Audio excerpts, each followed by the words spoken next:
Madame, Monsieur, bonsoir. Bienvenue dans ce journal à la une de l'actualité. Le 12 juin, les électeurs convoqués aux urnes dans 6 circonscriptions pour les élections législatives partielles. Au total, 26 candidats en liste. La commission électorale indépendante leur a remis les affiches et spécimens de bulletins de vote pour mener la campagne qui démarre le 4 juin. La CEI appelle à l'esprit démocratique.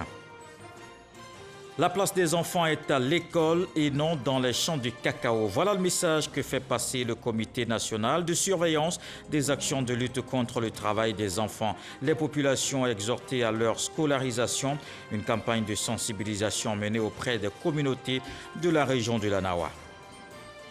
Ils sont plus de 350 opérateurs économiques français présents à Abidjan. Ils prennent part à un événement sur le développement, une initiative des autorités françaises pour promouvoir les financements du secteur privé ivoirien. Elle entend également favoriser les implantations à long terme des entreprises françaises en Côte d'Ivoire. Après la CEDEAO, c'est l'Union africaine qui suspend le Mali. Mais l'organisation continentale n'a pris aucune autre sanction contre les nouveaux dirigeants du pays. La mission des Nations Unies au Mali insiste sur l'importance de respecter le délai de 18 mois pour l'organisation des prochaines élections. Les élections législatives partielles se tiennent le 12 juin. Pour cette reprise du scrutin, au total, 26 candidats sont en liste dans toutes les localités concernées. La CEI leur a remis les affiches et les spécimens de bulletins de vote. Sidonie Davila. 300 affiches. Les différents candidats des élections législatives partielles reçoivent leur lot pour bien démarrer la campagne qui s'ouvre le 4 juin. En plus de ces affiches, un lot de 1000 spécimens de bulletins de vote remis pour leur permettre d'apprendre à voter aux électeurs. Après la remise symbolique à 4 représentants de candidats sur les 26 concernés par ces élections, le président de la cérémonie, Koné Sourou, donne quelques consignes d'usage. Je voudrais, au nom du président de la commission indépendante, le président Koulibaly Kibie, compter sur vous, sur votre esprit de civisme, sur votre esprit républicain, sur votre esprit démocratique. En tout cas, nous serons heureux qu'on dise le 12 ou le 13 au matin qu'une fois de plus, les élections se sont bien passées. Il n'y a pas eu de palabres, il n'y a pas eu d'urne cassée quelque part, il n'y a pas eu de bulletins déchirés et que les électeurs ont pu aller voter tranquillement et sont retournés chez eux. Des conseils bien reçus par les différents candidats. Nous ferons tout pour que cette élection se fasse dans l'étymologie même du mot démocratie, dans la convivialité et vraiment dans la paix la plus absolue. La campagne pour nous se fera dans de bonnes conditions dans la circonscription de Jacquesville. Et au soir du 12 juin, je pense que tous les 8 candidats vont s'asseoir, se féliciter celui qui va gagner ces élections. L'appel que nous avons lancé à l'attention de tous, surtout aux candidats, c'est de faire prévaloir leurs arguments de projet par rapport à leurs électeurs. Quant aux populations, nous les invitons à éviter de se faire manipuler. Nous, au niveau des Grands Bérébis, on a toujours vécu en bonne intelligence avec tout le monde. Et je pense que ce message-là, on va continuer de le véhiculer au niveau de notre circonscription. Les législatives partielles à venir auront lieu le samedi 12 juin dans 6 circonscriptions du pays. Jacquesville, Ouaninou, Mankono, Séguéla, Grand Béribi et Guéyo. Je vous emmène dans la région de l'Anawa. C'est une zone de forte production de cacao. C'est aussi une localité où le risque de travail des enfants est élevé. Le Comité national de surveillance des actions de lutte mène des campagnes de sensibilisation. Et le message passe, vous allez le voir, les communautés comprennent le danger de la pratique. Les enfants retrouvent désormais le chemin de l'école. On le voit dans ce reportage de Mahama Traoré. Ces jours de classe et ses enfants sont en situation de travail dans un garage pour moto de la ville de Méagui. Repérés par les agents de la police criminelle, ils sont tout de suite retirés. Le propriétaire du garage, lui, est interpellé. Au terme de la procédure judiciaire, il écopera de 5 ans d'emprisonnement ferme, assorti d'une amende d'1 million de francs CFA. Le même sort a été décidé pour 17 autres personnes arrêtées dans le cadre de la même opération mixte de police, baptisée Nawa 2, menée début mai dans la région de l'Anawa. S'il faut sévir pour éliminer le travail des enfants d'ici 2025, comme le souhaitent les Nations Unies, la sensibilisation reste, selon le substitut résident près le tribunal de Soubré, la première arme à utiliser. Nous devons nous sensibiliser les uns et les autres pour parvenir à quelque chose de meilleur pour nos enfants et pour notre économie. L'enfant est une valeur, il faut la préserver. Et cette valeur-là, nous devons tous, chacun à son niveau, accompagner ces enfants pour qu'ils grandissent sereinement. C'est ici, au centre d'accueil pour enfants de Soubré, que la soixantaine d'enfants sauvés ont été pris en charge. D'autres en sont ressortis seulement quelques heures après pour vulnérabilité non établie. Auprès des parents, les agents du centre d'accueil ont tout de même insisté sur la scolarisation des enfants. On leur donne le conseil même. Donc ça fait qu'il va continuer son étude. À partir d'aujourd'hui, il ne fait plus le métier maintenant. Il va le garder à la maison. Quand la rentrée va arriver, il va faire ses papiers et puis il va aller. La région de l'Anawa est reconnue comme la boucle du cacao. Ces dernières années, le Comité national de surveillance des actions de lutte contre le travail des enfants, CNS, a mené d'intenses campagnes de sensibilisation dans cette région. Résultat, une certaine prise de conscience prend forme et les enfants sont de plus en plus nombreux à emprunter les chemins de l'école et rares à se rendre dans les plantations de cacao. Moi-même, personnellement, en tant que petit frère de chef de village, j'essaye même souvent de pouvoir causer avec ma population, d'arrêter. On est basé sur quoi? Agriculture, cacao. Maintenant, qu'est-ce qu'on doit faire pour qu'on puisse avoir l'argent maintenant pour s'en sortir? On doit aider le gouvernement pour pouvoir combattre ça, pour qu'on paye nos cacao bien. La place des enfants, c'est à l'école et nulle part ailleurs.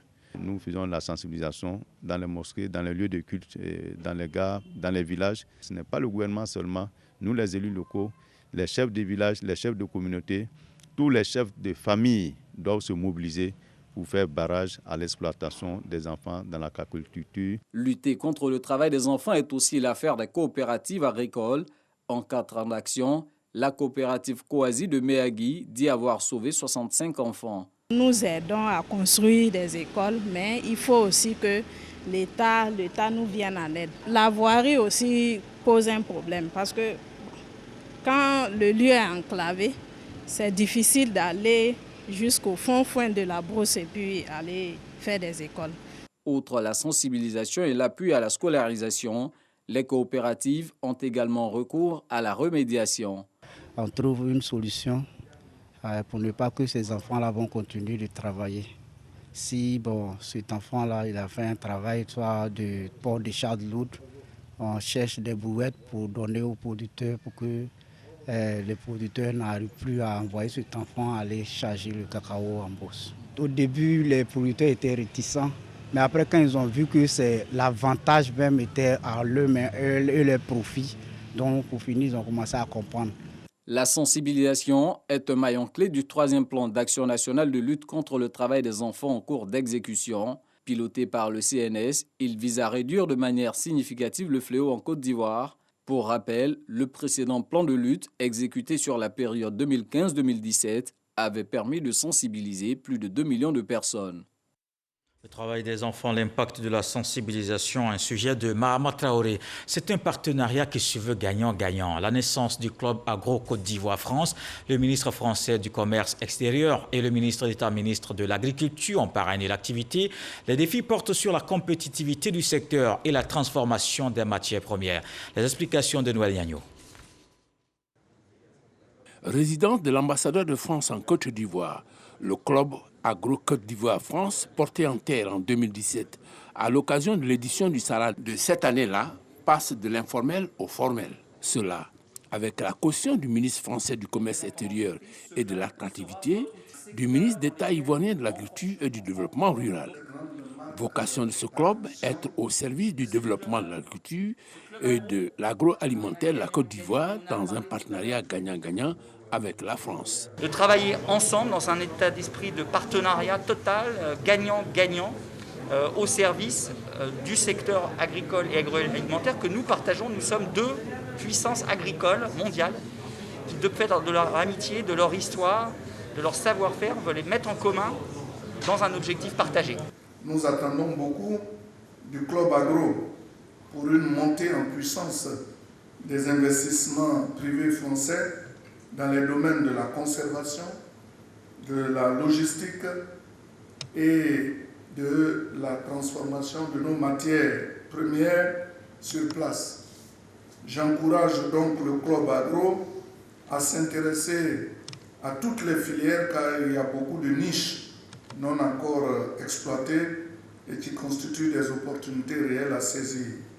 Ensuite, il nous faut continuer à renforcer la dynamique de la production agricole de masse pour la rendre durable et profitable à tous les acteurs et particulièrement à nos producteurs. Finalité de toutes ces actions, hisser l'agriculture ivoirienne à un niveau tel qu'elle fasse vivre décemment toutes les chaînes de valeur. De 10 entreprises en 2017, les membres du club sont aujourd'hui 64 ans après. On voit cette autre initiative des autorités françaises. Plus de 350 opérateurs économiques français sont à Abidjan. Ils prennent part à un événement sur le développement de l'Afrique. La rencontre vise à promouvoir les financements du secteur privé ivoirien et favoriser les implantations à long terme des entreprises françaises en Côte d'Ivoire. Au menu des échanges figure également la question de l'entrepreneuriat comme une solution au chômage. Dangui. Échange convivial, rencontre B2B, panel de haut niveau animé par les acteurs du secteur privé et public. Près de 500 entrepreneurs français sont sur les bords de la lagune ébriée à la recherche d'opportunités d'affaires. Un événement organisé par BPI France et les autorités françaises. Nous sommes là avec BPI France dans cette journée particulière pour voir de quelle manière on peut accompagner cette énergie entrepreneuriale de nos pays pour les mettre au service de cette ambition commune avec des financements adaptés, avec des accompagnements à la création d'entreprises. Côté gouvernement, on mise sur l'amélioration de l'environnement des affaires et la qualité des infrastructures pour convaincre ces opérateurs économiques français. Le plan national de développement pour la période 2021-2025 comporte 6 axes.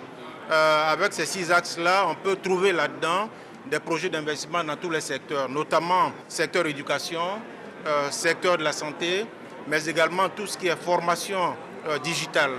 Tous les experts sont unanimes.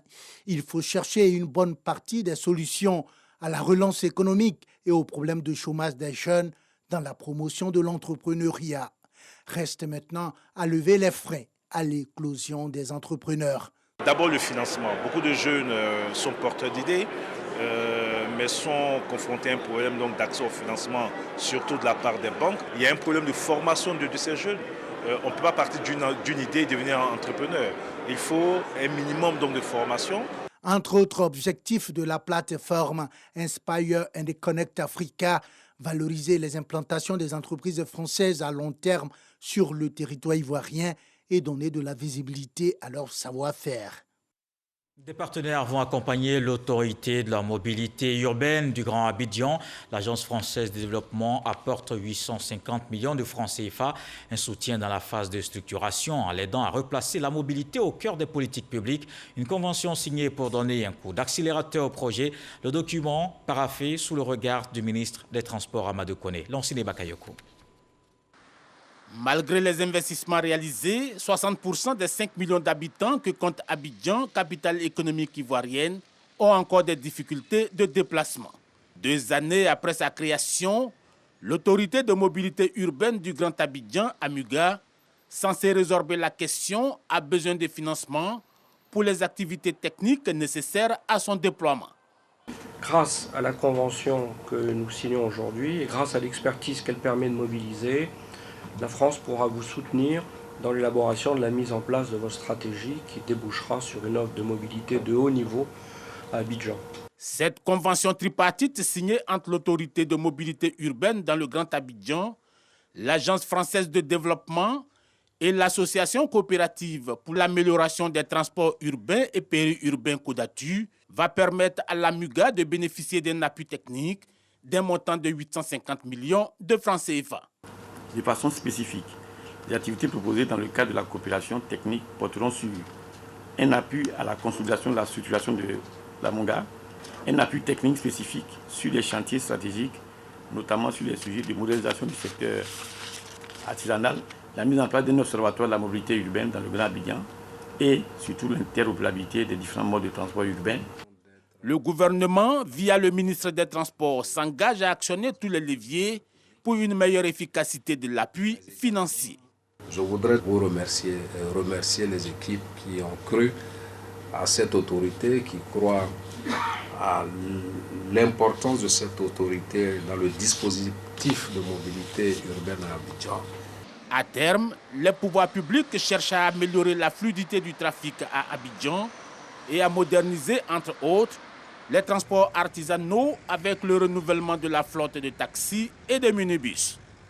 La ministre de la fonction publique maintient le dialogue avec les partenaires sociaux. Anne Désiré Ouloto a échangé avec les organisations syndicales. Elle appelle à travailler ensemble afin de préserver la paix sociale. Grâce Kando. La ministre de la fonction publique et de la modernisation de l'administration veut un climat apaisé dans l'administration publique.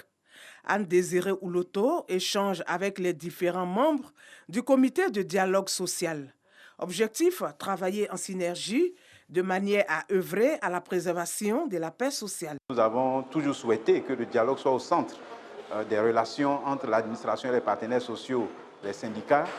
Le ministre ici vient d'indiquer sa volonté et son engagement à faire du dialogue un moyen de régulation et un moyen de règlement des conflits et de règlement des préoccupations des fonctionnaires. Et là, je voudrais vraiment, au nom de la plateforme nationale, la saluer pour cet engagement-là. Nous sommes satisfaits de cette rencontre-là. Nous attendons maintenant la suite pour mieux travailler pour le bien-être des fonctionnaires. Le comité de dialogue social a pour rôle, entre autres, de recevoir les préoccupations des syndicats du secteur public, de les analyser et faire des propositions. Tous ceux qui sont dans ce comité, que vous soyez de fêtière syndicale ou de l'administration, vous devez vous considérer d'emblée comme des facilitateurs pour aider à trouver des solutions aux problèmes posés. Je ne peux que vous faciliter cette approche-là et faire en sorte que vous soyez une force de proposition. Et donc ceux qui viennent justement déposer leurs revendications ou leurs observations doivent pouvoir vous aider également à bien les comprendre et à faire des propositions pertinentes au gouvernement. Donc, il vous appartient de fixer ce cadre de travail. Le comité de dialogue social dans la fonction publique est composé de 28 membres, dont 15 représentants du gouvernement, 10 des centrales syndicales et 3 membres assurant le secrétariat. On s'intéresse aussi à la lutte contre la Covid-19. La pandémie n'est pas encore terminée.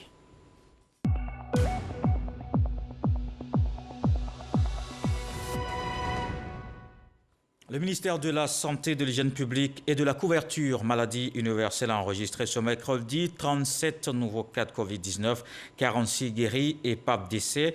La Côte d'Ivoire compte donc 47 356 cas confirmés, dont 46 804 personnes guéries, 306 décès et 246 cas actifs. Au total, à ce jour, 555 472 doses administrées contre la Covid-19. Dans le domaine de la communication, l'agence ivoirienne de presse totalise 60 ans d'existence. Les festivités marquant ce 60aire ont démarré ce mercredi. Dans un environnement concurrentiel, l'AIP a réussi à assurer sa souveraineté en matière de collecte d'informations de proximité. Pendant 48 heures donc, les animateurs de ce média vont mener des réflexions sur les nouvelles stratégies en vue de faire face au secteur dominé par le numérique et les infox. Eugène Atoubé. L'atmosphère à l'ouverture du 60aire de l'AIP est pareille à l'enthousiasme et la joie de ses personnels 10 ans plus tôt, à l'occasion du 50aire de cette agence de presse. Entre ces deux événements marquants de la vie de l'AIP, le temps a passé. Les choses ont évolué et l'agence ivoirienne de presse s'est admirablement adaptée aux exigences de la presse à l'ère de la digitalisation.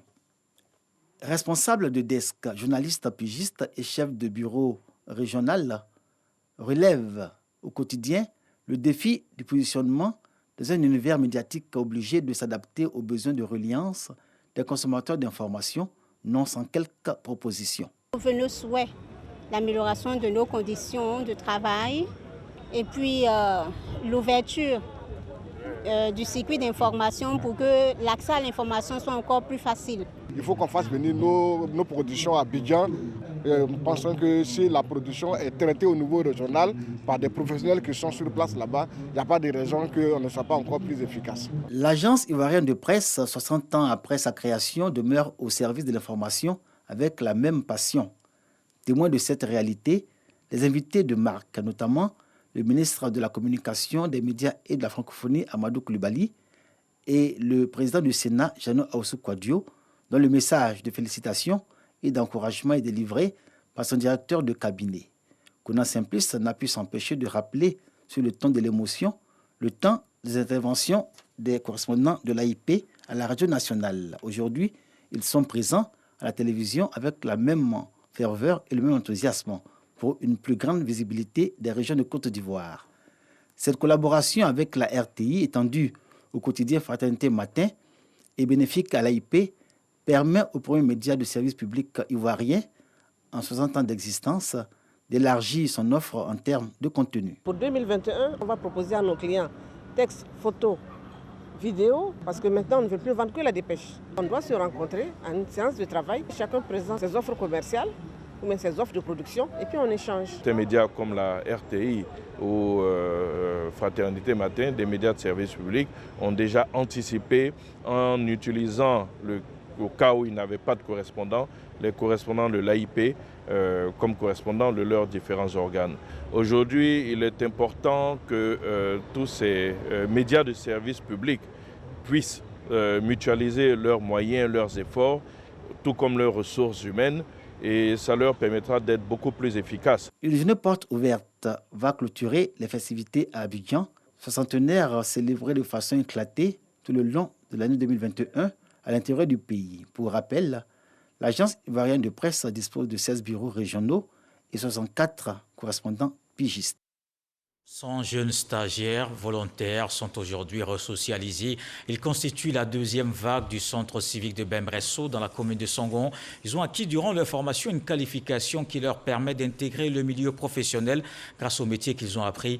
Ils pourront désormais se prendre en charge. On retrouve Eugène Toubé. Ces 5 jeunes sont des stagiaires volontaires du Centre civique d'action pour le développement de Bembresso. Après 9 mois de formation selon le métier qu'ils ont choisi, ils reçoivent leur certificat de fin d'apprentissage, comme leurs camarades de la même promotion. C'est le sésame qui leur ouvre la voie d'une insertion professionnelle. Je n'avais pas de métier, donc on m'a mis dans ce centre. Ce n'était pas facile au début, mais vers la fin, il y a du miel au bout.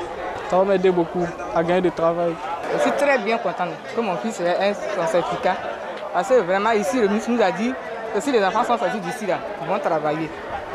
Ils sont au total 100 jeunes constituant la seconde cohorte du Centre civique d'action pour le développement de Bembresso et formés dans 5 métiers. Ce sont la construction métallique, le froid et la climatisation, l'électricité bâtiment, la maçonnerie et la mécanique automobile. Une formation métier à laquelle se sont ajoutées durant leur présence dans le centre une formation militaire et une autre civique et citoyenne dans l'optique de leur resocialisation. Les volontaires stagiaires ont pris l'engagement devant l'ambassadeur de France en Côte d'Ivoire, dont le pays est partenaire du projet, et le ministre en charge de la promotion de la jeunesse, de l'insertion professionnelle et du service civique, de capitaliser leur savoir-être et leur savoir-faire, mais encore les mettre au service de leurs familles respectives et de la communauté. Ils sont l'illustration de l'engagement du gouvernement à assurer à la jeunesse de Côte d'Ivoire sa formation professionnelle et son insertion sociale. C'est fondamental pour l'avenir de la Côte d'Ivoire que cette jeunesse ait de quoi faire. Et je suis admiratif des efforts de la Côte d'Ivoire dans ce sens-là. La France va continuer à soutenir la Côte d'Ivoire parce que c'est l'intérêt de la Côte d'Ivoire et parce que je crois que c'est fondamental pour l'équilibre économique, social et donc sécuritaire de la Côte d'Ivoire. Aujourd'hui, donc, nous avons 100 jeunes qui viennent de sortir. Dans 1 mois et demi, ça sera 150 jeunes et jeunes filles donc, à Bouaké. Je ne peux qu'exprimer toute ma satisfaction et surtout réitérer donc, les remerciements du gouvernement ivoirien au gouvernement français qui, à travers l'Agence française donc, du développement, à travers les contrats de désendettement, a quand même débloqué près de 4 milliards de francs CFA pour rendre possible donc, ce dispositif. 250 jeunes de 18 à 35 ans sans diplôme, sans qualification et sans titre professionnel sont déjà sortis du Centre civique d'action pour l'emploi et le développement de Bembresso. Le ministre Touré Mamadou rassure tous les jeunes qui vont entrer dans le dispositif de service civique qu'ils bénéficieront d'un accompagnement de l'État pour l'obtention d'un stage et leur insertion professionnelle. Le président de l'Union des nouvelles générations, Stéphane Kipré, a rendu visite ce lundi au ministre de la Réconciliation nationale. C'était à son cabinet au plateau. Il a dit être venu se mettre à la disposition du ministre Kouadio Konan-Bertin et du gouvernement ivoirien pour contribuer au renforcement de la paix et la cohésion sociale. Dans l'actualité politique ce soir, un séminaire du RHDP dans la région du Cavali, rencontre tenue à Guiglo. Les militants de ce parti ont fait un bilan des activités menées dans la localité. Godefroy Okambawa. Ils sont venus de tout le Pleu, Taï, Bleu-le-Quin, aux côtés de ceux de Guiglo pour des assises qui ont duré 2 jours. Les militants cadres et élus du RHDP de la région du Cavali ont dressé le bilan des activités menées entre 2020 et 2021 par leur parti à travers les différentes structures chargées de son animation. C'est la ministre Anne-Désirée Ouloto qui dirigeait les travaux. Avec l'ensemble des participants, ils se sont accordés sur les stratégies et mécanismes à élaborer pour maintenir le positionnement du RHDP dans la région du Cavali et renforcer ses acquis. Nous allons assumer notre leadership, tant au plan politique qu'au plan administratif et social, dans l'intérêt de nos populations. Notre région a beaucoup souffert des crises précédentes. Notre région a connu des moments extrêmement difficiles. Mais depuis l'avènement du RHDP, le Cavali est de plus en plus rayonnant. Les familles vivent épanouies. La paix est revenue dans notre région, mais nous avons besoin d'un parti plus fort pour garantir la mise en œuvre de tous ces programmes, non seulement du gouvernement, mais des programmes du conseil régional et des communes qui sont dans la quasi-totalité gérées par les responsables du RHDP. Le RHDP Cavali plus fort, plus dynamique, avec des militants unis et solidaires dans l'action pour les échéances électorales à venir. C'est en résumé ce qui a filtré des perspectives pour la période 2023-2025. Dans cette dynamique, plusieurs motions ont été adressées aux hautes instances du RHDP, dont une spéciale de soutien adressée au président de la République, Alassane Ouattara. Dans le reste de l'actualité, après la CEDEAO, c'est l'Union africaine qui a décidé de suspendre le Mali de ses instances dirigeantes. Mais l'organisation continentale n'a pris aucune autre sanction contre les nouveaux dirigeants du pays. Sur place au Mali, la mission des Nations Unies insiste sur l'importance de respecter le délai de 18 mois convenu avec la CEDEAO pour l'organisation des prochaines élections. La MINUSMA a également exigé que les personnes toujours assignées à résidence, l'ancien président et l'ancien premier ministre soient libérées. En attendant, le Mali est toujours sans premier ministre une semaine après que Moktawan et l'ancien président Bandao ont été déposés par la junte militaire. On termine avec cette page noire. C'était une figure du journal à la RTI. Doucouré Amadou s'en est allé le vendredi 27 mai dernier. Le journaliste a servi à différents échelons de la radio-diffusion télévision ivoirienne jusqu'à son départ en mars 2012. Chef du département de l'information, il aura surtout marqué les téléspectateurs par la présentation du JT Une famille et des confrères inconsolables, levée du corps et inhumation. Des moments qu'on voit avec Franck Kouadio. Pensez comme beaucoup qu'ils doivent à présent se méfier de la notion d'engagement. L'homme, entré à la RTI le 12 décembre 1985, s'en est retourné au Créateur le vendredi 27 mai 2021. Depuis son départ de la Maison Bleue en mars 2012, les problèmes de santé tenaces auront finalement eu raison de lui. À la grande mosquée des Deux Plateaux à Dia, sa famille professionnelle, la radio-télévision ivoirienne et son conseil d'administration, une délégation conduite par le directeur général Fosseni Dambélé et le PCA Brouaka Pascal, sa famille biologique, ses connaissances, amis et admirateurs lui ont rendu un dernier hommage. Faire de bonnes œuvres de son vivant pour mériter le saint paradis, en filigrane l'essentiel du message de l'imam principal Aboubakar Koulibaly. Nous te connaissons un homme humble, un homme qui vivait pour demain, un homme qui vivait dans l'ombre, rien que pour ne pas offenser les autres. Les bonnes œuvres, sait aussi marquer son temps. Et Doucouré Amadou, travailleur inlassable, à la fois affable et rigoureux, aura laissé auprès de ses collaborateurs d'hier une image impérissable. Il était très rigoureux en ce qui concerne le travail. Et Doucouré m'a appris le comportement qu'un journaliste doit avoir en dehors de la RTI. Donc, il m'a toujours dit, David, en dehors de l'écran, il faut être humble. C'est un cocktail d'humilité, de gentillesse, taquin, dans le sens le plus noble. Un grand professionnel jusqu'au bout des ongles. C'est un ami à moi, un frère.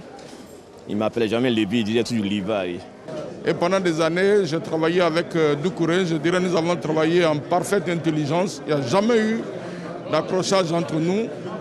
Et Doucouré était un frère, c'était un ami. Depuis son intégration à la RTI, il a toujours fait correctement ce qu'il avait à faire et c'est ainsi qu'il a gravi tous les échelons.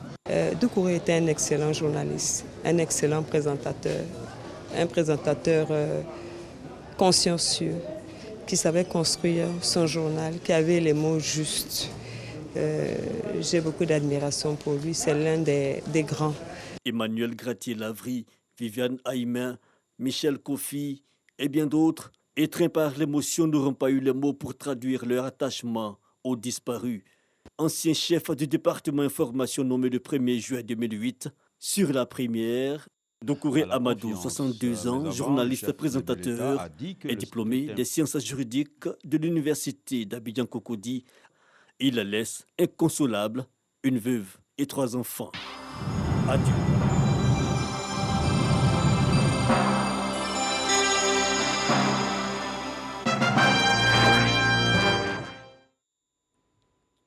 Et c'est le sage qui nous apprend que la vie finit toujours par remettre chacun d'entre nous à cette juste place. Ce journal est terminé. Merci de l'avoir suivi. Retrouvez à 23h Marine Koné, demain 20h Marie Longour.